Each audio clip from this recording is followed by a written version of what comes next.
गोरखाओं की आवाज को बुलंद करने के लिए चैनल को सब्सक्राइब करें और खबर को लाइक शेयर करें। कि बंगाल में दार्जिलिंग के जो गोरखा लोग रहते हैं, उन्हीं लोगों का भी बहुत सालों से यह मांग है कि उनको भी 6 शेड्यूल के दायरे में लाया जाए। ये भी सोचने के लिए मैं सरकार को निवेदन करूंगा और ये साथ साथ ये समर्थन करते हुए मैं अपनी वाणी को विराम देना चाहता हूँ। Thank you madam. The bill, the Constitution's Jammu and Kashmir Scheduled Caste Order Amendment Bill 2023 amend the Constitution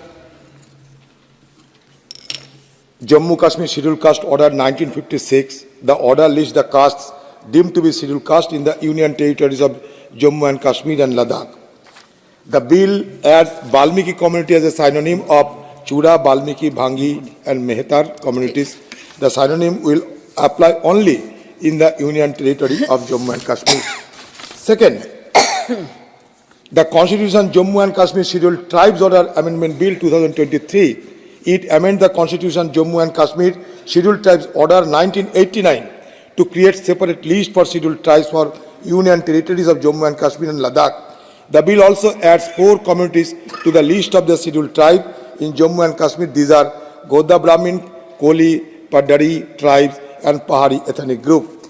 So the two bills are clubbed together in order to facilitate our discussion. I am at the fag end of the discussion. मैं ज़्यादा कुछ नहीं बोलना चाहता, सिर्फ एक ही बात कहना चाहते, एक ही बात, वो ये है कि 370 हटाने के बाद और 351 के हटाने के बाद लद्दाख के लोगों को ये जहन में ये आए थे कि उन लोगों के लिए न्याय मिलेगी। आज लद्दाख के लोग अपने स्टेटहुड के डिमांड कर रहे हैं, स्टेटहुड के लिए आंदोलन कर रहे हैं, सारे लद्दाख बंद कर देते हैं और साथ साथ वहाँ 6 शेड्यूल की मांग करते हैं। एक तो स्टेटहुड, दूसरी तरफ 6 शेड्यूल की मांग करते हुए सारे लद्दाख के आम लोग हजारों की तादाद पे आज रास्ते पे उभर रहे हैं। तो इस मुताबिक जब ये बिल आ ही रहे हैं तो लद्दाख को क्यों नहीं, और लद्दाख वासियों को ये उनकी भावना को सम्मान देते हुए, उनकी भावना को संज्ञान में लेते हुए क्यों ना लद्दाख के लोगों को ये 6 शेड्यूल की अंतर्गत करने की नहीं सोचने की जरूरत है। सरकार को मैं ये मांग जरूर करूंगा, क्योंकि 2023 में हमारे यूनियन मिनिस्ट्री की तरफ से एक हाई पावर्ड कमेटी गठन किया गया था, जिसका नेतृत्व दिए थे हमारे मिनिस्ट्री ऑफ होम के मिस्टर राय ने। ये ऑब्जेक्टिव यही था कि ensuring the protection of the land and employment for the people of Ladakh.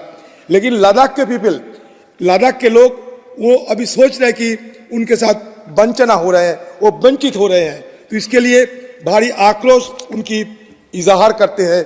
तो मैं ये सदन के सामने, जहां होम मिनिस्टर भी है और हमारा सोशल जस्टिस मिनिस्टर भी है, उन सबको मैं निवेदन करूंगा कि लद्दाख के बारे में सोचा जाए, क्योंकि कश्मीर की जब मुद्दा दिन भर यहाँ चर्चा में आ गए हैं तो लद्दाख क्यों बाहर रहे, क्योंकि लद्दाख भी अपने कश्मीर को 2 हिस्से में बांटकर लद्दाख और जम्मू कश्मीर 2 यूनियन टेरिटरी बनाए, लेकिन लद्दाख के बारे में हम यहाँ चर्चा नहीं होते।